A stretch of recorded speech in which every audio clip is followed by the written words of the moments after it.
31 जुलाई को DOPT minister से मिलने के लिए टीचर्स ने प्रोटेस्ट किया था। पीसफुल प्रोटेस्ट था, गिनती के 200 के आसपास टीचर आए थे, हम भी वहाँ पे मौजूद थे। पुलिस प्रशासन ने वहाँ पे लाठियाँ चलाई, हमने कौन सा हो हल्ला काटा था।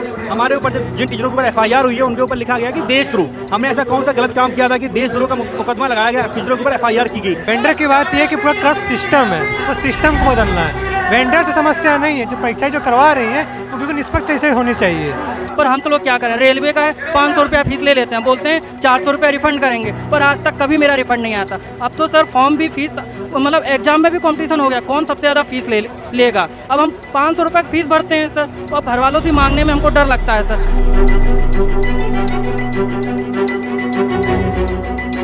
नमस्कार, आप देखें इंस्टा फीड और मैं हूं शिवराज। बीते दिनों दिल्ली में जिस तरह से देखा गया SSC को लेकर लगातार जिस तरह से पूरी दिल्ली के अंदर एक महासंग्राम सा छिड़ा गया था। देश भर जितने भी टीचर्स तमाम वो शायद दिल्ली पहुंचे थे अपनी मांग को रखने के लिए, मगर पुलिस प्रशासन के द्वारा उनको डिटेन करके पूरी दिल्ली में घुमाया गया। उसके बाद थोड़े समय बीते, उसके बाद टीचर्स फिर से मिले, मंत्रियों से ऊंचे ऊंचे लोग पे आए, पे बात हुई, मगर उसके बावजूद जो था कोई भी निष्कर्ष नहीं हुआ। जिसके बाद आज वापस SSC के जितने भी छात्र में देखते हैं बड़ी तादाद में आज यहाँ पर पहुंचे हैं। बात करेंगे, यहाँ पर कुछ लोग मौजूद हैं हमारे साथ, बात करेंगे। सर शुभ परिचय दीजिए पहले अपना। जी, मेरा नाम विक्रांत है, हम मैथ्स पढ़ाते हैं SSC के स्टूडेंट्स को। 2018 में हमने सिलेक्शन लिया था। सेम आज जो है यहाँ पे हालत, 2017 सीजल का पेपर देने के बाद प्री हो गया था मेरा, मेंस निकल गया था। उसके बाद जो दिक्कतें आज आ रही हैं यही सेम दिक्कतें तब भी आई थी। 2017 सीजल के बाद भी सेम इसी तरह SSC हेडक्वार्टर के बाद धरना दिया गया था। तब हम एज ए स्टूडेंट वहाँ पे आए थे, लेकिन आज हम एज ए टीचर बन के आए हैं बच्चों का सपोर्ट करने के लिए। बाकी सच है ये, हमें आप एक बात बताओ, 31 जुलाई को डीओपीटी मिनिस्टर से मिलने के लिए टीचर्स ने प्रोटेस्ट किया था। पीसफुल प्रोटेस्ट था, गिनती के 200 के आसपास टीचर आए थे, हम भी वहाँ पे मौजूद थे। पुलिस प्रशासन ने वहाँ पे लाठियाँ चलाई, हमने कौन सा हो हल्ला काटा था। हमारे ऊपर जिन टीचरों के ऊपर FIR हुई है उनके ऊपर लिखा गया कि देशद्रोह। हमने ऐसा कौन सा गलत काम किया था कि देशद्रोह का मुकदमा लगाया गया, टीचरों के ऊपर FIR की गई। टीचर वहाँ शांति से बैठ के बस बच्चों की मांग रख रहे थे। तब मंत्री जी से मुलाकात हुई 4 अगस्त को, तो मंत्री जी ने ये कहा कि आप टीचर तो आ गए हो पर बच्चे अभी तक नहीं आए हैं, बच्चे कब आएंगे। तो इसीलिए ये आंदोलन किया जा रहा है कि 24 अगस्त को ज़्यादा से ज़्यादा संख्या में बच्चे पहुँचे। बाकी ये जो आंदोलन है इसकी परमिशन ली जा चुकी है। आज 24 अगस्त और कल 25 अगस्त की परमिशन है। बाकी मांग एकदम सिंपल सी है कि अगर कोई बच्चा एक मिडिल क्लास, हम भी मिडिल क्लास फैमिली से बिलोंग करते हैं, हमने भी तैयारी करना शुरू किया था, तो ये सपना देखा था कल को मेरी सरकारी नौकरी लगेगी, हम आगे बढ़ेंगे और हम अपने परिवार को सपोर्ट कर सकते हैं। यहाँ पे जितना भी बच्चा आज आया हुआ है 90% मिडिल क्लास फैमिली से बिलोंग करता है। SSC का फॉर्म भरने वाला बच्चा 100 रुपये की फीस जमा करता है। और उनके साथ होता क्या है कि जब पता चला उनका सिलेक्शन पोस्ट का पेपर है तो सेंटर 500 किलोमीटर दूर है। अब एक बच्चा, मेरे पास हमसे काफ़ी सारे बच्चे जुड़े हैं, 2 लाख के आसपास, एक चैनल पे है, दूसरे पे 50,000 है, तो काफ़ी सारे बच्चे जुड़े हुए हैं। तो वो मेल करते हैं कि भैया हमें 100 रुपये कर दोगे तो हम फॉर्म भर देंगे अपना। MTS जैसे फॉर्म के लिए वो बच्चे लोगों से बोलते हैं कि सर हमें 50 रुपये कर दो, कोई 100 रुपये कर दो ताकि हम फॉर्म भर पाएँ। जो बच्चा फॉर्म भरने के लिए 100 रुपये जुटा नहीं पा रहा है, वो बच्चा कहाँ से पैसा लाएगा 500 किलोमीटर दूर जाने के लिए।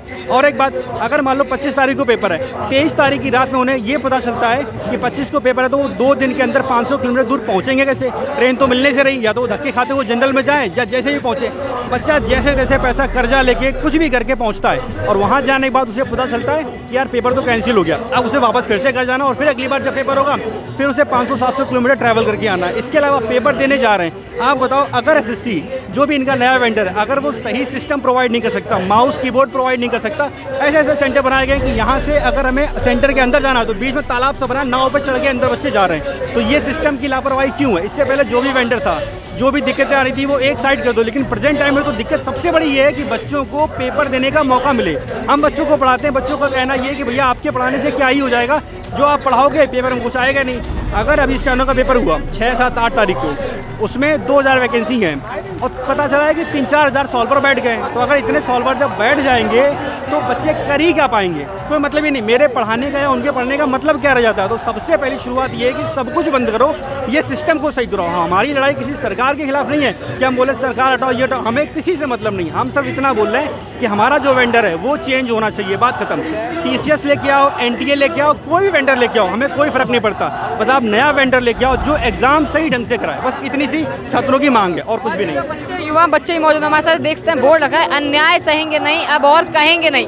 क्या कहना चाहेंगे? अब तो वैसे तो कह दिया और कहेंगे नहीं, पर क्या कहना चाहेंगे? हमारे घर के हमारे साथ बहुत गलत हो रहा है। हमारे घर के हमारे पीछे पैसा लगा रहे हैं, हम बाहर से पढ़ने की तैयारी कर रहे हो आप सब? हाँ, हम आए हैं बिहार से पढ़ने के लिए हैं और हम कोचिंगों में पैसे दे रहे हैं, कोचिंगें बंद हो रही है। हमारे साथ गलत हो रहा है, हमारे पेपर के सेंटर दूर दूर पड़ रहे हैं, ऐसे में हमारे साथ, और सरकार कुछ देख नहीं रही है। अब जैसे यहाँ पे हमारे साथ कुछ छात्र महोदय पोस्टर्स रखा है, बहुत हो गया अत्याचार, अब छात्र मांगे अपना अधिकार। क्या कहना चाहेंगे इस पोस्टर को लेकर, अधिकार की जो मांग उठाई जा रही है, क्या क्या मांगे हैं आप लोग?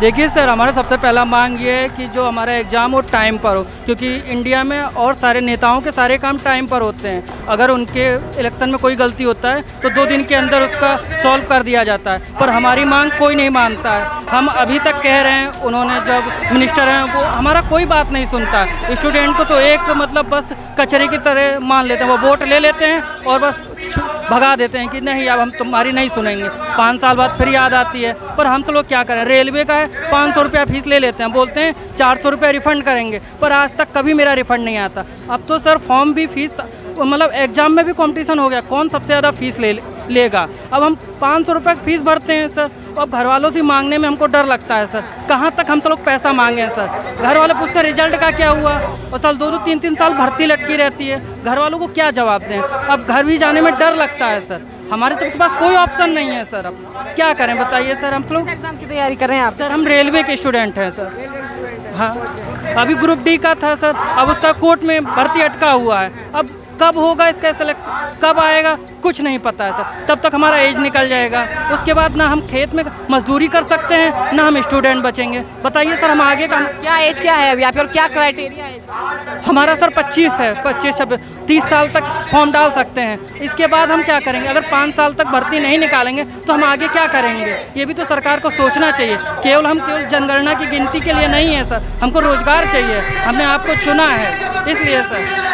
और लोग से बात करते हैं, यहाँ पर और मौजूद हैं। अन्याय सहेंगे नहीं, अब और कहेंगे नहीं, क्या कहना चाहेंगे? मगर जिस तरीके से इतनी बड़ी तादाद में आज सारे के सारे छात्र पहुँचे हैं, क्या मांगे अब आप लोग? बताया जा रहा है कि जो वेंडर है उसको बदला जाए। वेंडर की बात यह है कि पूरा करप्ट सिस्टम है, वो सिस्टम को बदलना है। वेंडर से समस्या नहीं है, जो परीक्षाएं जो करवा रही हैं वो बिल्कुल निष्पक्ष तरीके से होनी चाहिए। जो धांधली जो हो रही है, मतलब जो क्वेश्चन में फेरबदल है, मतलब क्वेश्चन जब पूछे उसका ऑप्शन बिल्कुल चेंज है, ये सब जो चीज़ें हो रही है ये बिल्कुल गलत है। बहुत दूर दूर सेंटर भेज दे रहा है, जहाँ आदमी मतलब पहुँचना बहुत डिफिकल्ट होता है as a middle class family को। ये सब समस्याएँ हैं। कौन से एग्जाम की तैयारी कर रहे हैं आप? हम SSCGL वाले हैं। SSC CGL की तैयारी? हाँ। क्या क्या दिक्कत का सामना है? SSC CGL को लेकर अभी पेपर हुए भी नहीं है, मगर अभी से जो बात CGL के पेपर जो पहला जो SSC का पेपर हुआ है वो हुआ था सेक्शन फेज वाली। जो सेक्शन फेज वाली हुई थी उसमें बहुत सारी धांधली हुई थी उसमें। जब वो हो गई उसके बाद स्टोनो में और से ज़्यादा धांधली हुई। जो मीटिंग हुआ था सर से, उसमें ये कहा गया था कि मतलब सब सुधारेंगे, लेकिन सुधार कुछ मिला नहीं। इस वजह से मतलब हम लोग चाह रहे हैं कि पूरा एडिक्विटी को ही हटाया जाए। ये चीज़ हम लोग की मांग है। एडिक्विटी को ही हटाया जाए। एडिक्विटी आगे फिर किसे लाया जाए? वो सरकार पे डिपेंड करता है कि किसको लाए सरकार। हमको ये नहीं मतलब है किसी को लाए, लेकिन जो निष्पक्ष से पेपर करवाए ये चाहिए।